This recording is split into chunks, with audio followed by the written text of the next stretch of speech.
Behave చేయడం వంటిది వచ్చింది.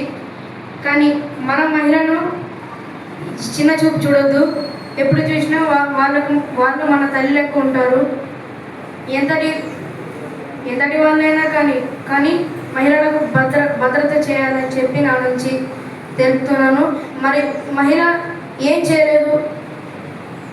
Mother Teresa Nobel peace award తెచ్చుకుంది, రామన్ మార్క్సిస్ అవార్డు తెచ్చుకుంది, పద్మభూషణ్ అవార్డు తెచ్చుకుంది,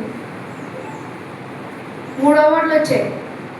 రాణి శంకరమ్మ తిను కట్టెసాము నేర్చుకొని అందరినీ యుద్ధ భూమిలో పోరాటం చేసి రాణి లెక్క నిలబడ్డది.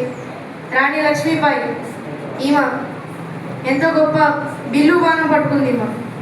ఇంకా ఏం చేయలేము, మహిళలు ఏం చేయలేదు. ఇంకా నేను నా ప్రసంగాన్ని ముగిస్తున్నాను.